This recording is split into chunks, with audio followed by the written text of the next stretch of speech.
You like the way this table looks? I do. Why don't you stay tuned? We're going to build one of these things. Yep, starting right now.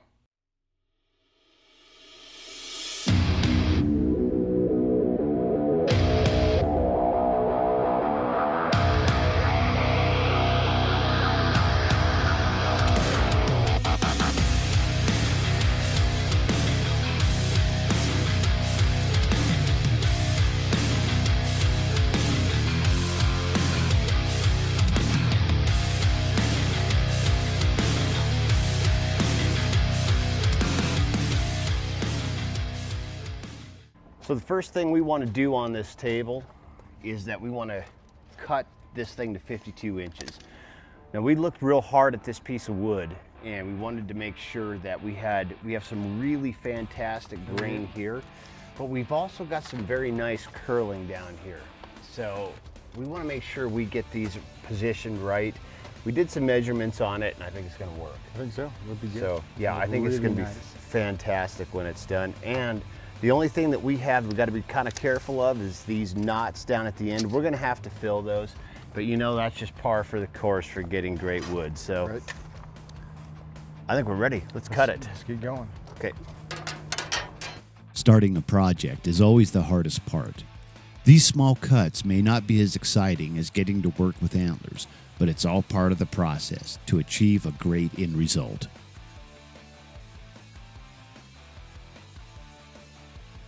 We will use the track saw to cut our lumber into equal lengths. We want to make sure to leave more wood than what we need to have the option to place the figured grain in the most visible spot.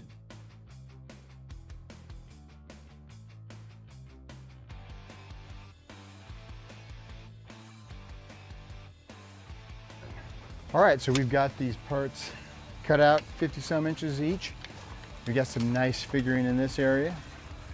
I'll have a little bit of nice figuring on this side. Our idea is to not have it all centralized in one location. And we're gonna have some sapwood running down the center. Of course, a lot of this is gonna be cut out, but there'll be some left. We have some great figuring in these knots here, which will have to be filled, but that's gonna look nice. Yes. Yeah, I think that's going to look great.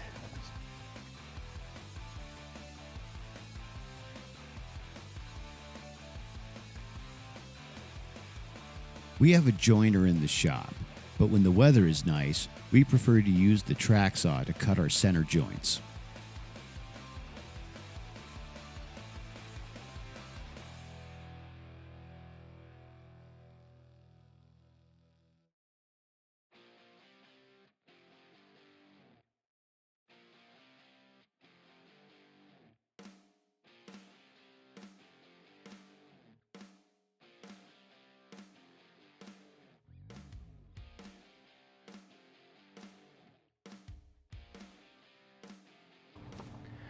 So as you remember from our last video, we have a joiner inside. We could have ran this thing through, but by using that track saw, we're just cutting a lot of time off of the joints here. And as you can see, I don't even know if we need to run this through the joiner. It's just about perfect. So it's kind of a nice little pro tip that if you do have one of these track saws, it's definitely worth having it so that you don't you could save yourself some time on the joiner. Now this side here, we'll cut to the table saw and should be perfect.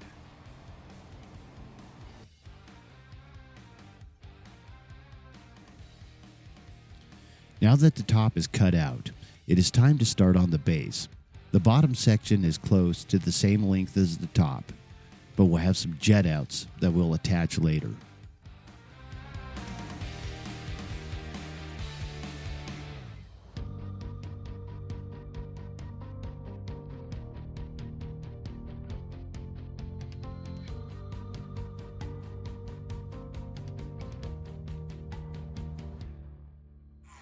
So once again, we're just looking for a straight edge on this piece here. We'll go ahead and run this through our table saw and get it cut to exact length. So now that we got this thing cut, got a nice straight edge on this, I'm gonna go ahead and just run this through the table saw and then we'll be ready to glue up.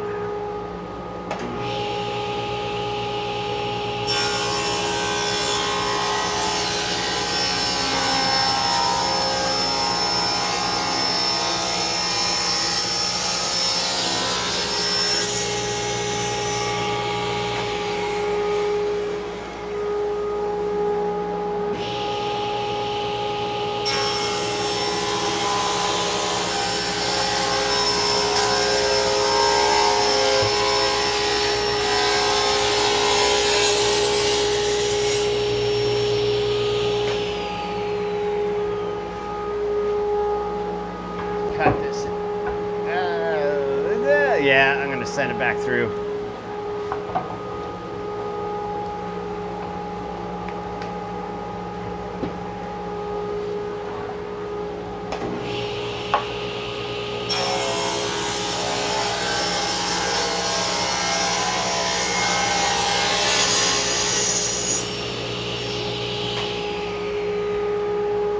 Okay.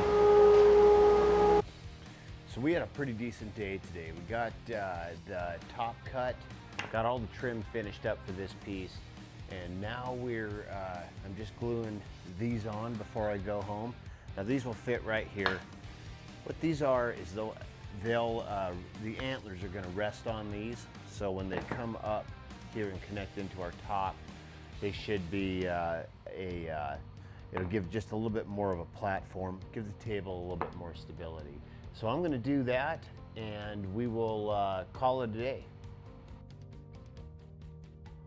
The jet outs on the base are the same width as the skirt that we will be attaching to the top.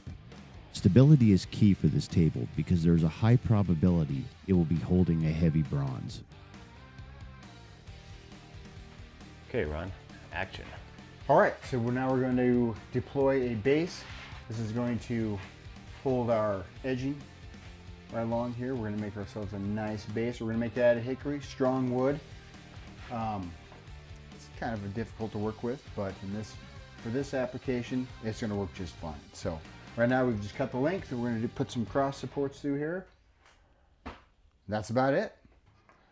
Okay, so while Ron's working on the skirt that goes around the table that the antlers attach to, I'm going to go ahead and get this sanded down. That way we're both doing something and progress can continue. Productivity. Produce. So you're probably wondering what time it is. Well, it's time to put the screws in this thing. So we're going to go ahead and just strengthen this thing. And this is hickory, so we used a little bit different wood. Yep. And the reason why we did that is because we want zero bend and zero warping in this thing down the road. So hickory has a little bit better do that. Although, even though Ron, hickory is notorious for being the wood that they use for bending, seam bending. Is that so? It is. I was not aware of that. Yeah. So anyway, the hickory should keep this thing nice and flat for life. And yeah, let's get her going. drilled up, man. All right.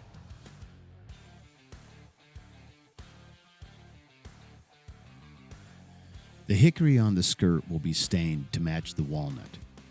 We will attach antlers to the skirt, so using walnut would be an unnecessary application for this process.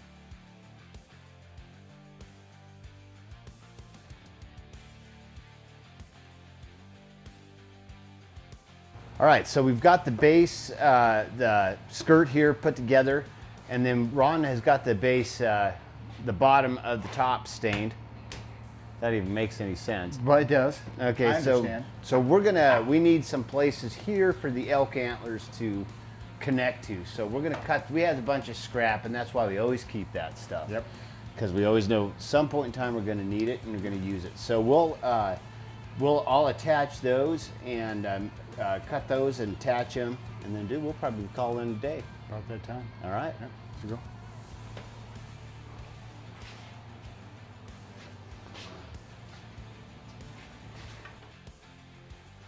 All right, so our next phase is we're going to start working on the bottom. First, I'm going to put a sand on it, then I'm going to create a base off of that so we can attach our antlers. It would be the skirt. So I'm going to go ahead and start on that.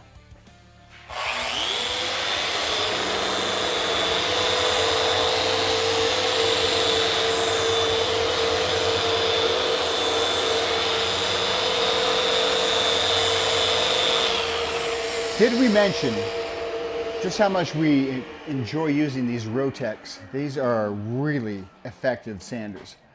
We've got this one, we've got this one here for the fine finish on that.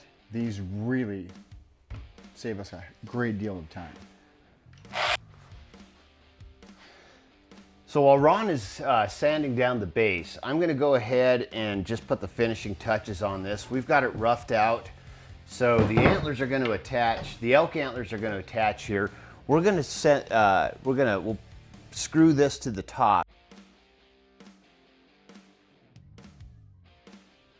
So every night before I go home, I make sure the lights are off, the heat's off or on, and the one thing I didn't do is check the battery on the camera. So unfortunately, we lost a little bit of that last segment there.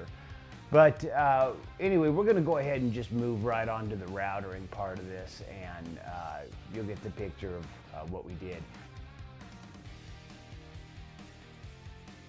Those little squares at the end of the table are anchor points for our elk antlers. Unfortunately, we didn't get to show that. We also took that frame and anchored it to the top. And what that's going to do for us, it's going to keep that top from bending or moving. But we did slot it to give it room to breathe. This table will be going to a gallery in Santa Fe. It will most likely be used to display a bronze, so it is important that our routed edges are nice. However, we don't want the top of our table to overwhelm the wood base of the bronze.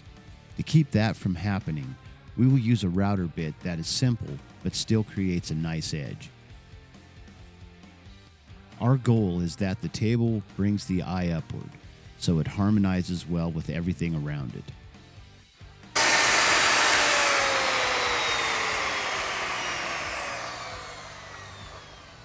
And I gotta tell you what, I really do like this router. It's so heavy that it doesn't get off balance. And yeah, so anyway, this is done. Next thing we're gonna do is get that base routered and put together. Okay, so this is the base. We have it flipped upside down. What Ron did this morning is that he went in and custom cut these pieces. We're gonna anchor our legs here. Well, not our legs, but our feet. Yep. And then the antler legs will be anchored into these sections. So right now it's upside down, but we got to secure this thing. So we're going to do that real quick. We'll secure it, and then we're done. We're going to take it to the router. We're going to take it to the router. So, all right. The base of this table will have a lot of weight that it will be holding. We used hickory instead of walnut to provide extra strength. It is important for us to pay close attention to how deep we drill into the walnut. If we poke through the top, we will have to fill the holes, and that adds unnecessary time to a piece.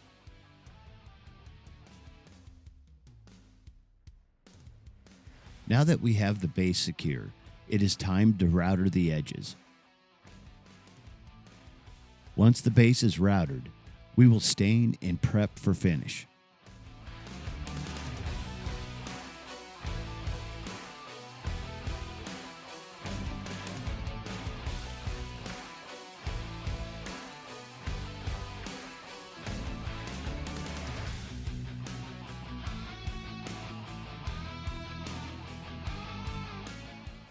On the next episode of The Build, we start the process of cutting trim. The trim is the most time-consuming part of this table. We will need to make 300 individually cut pieces of trim for the top and the bottom. We will also attach the antlers and start the final assembly. Working with antlers is our specialty. That is our favorite part of this project. Tune in next week for an antler-packed edition of The Build.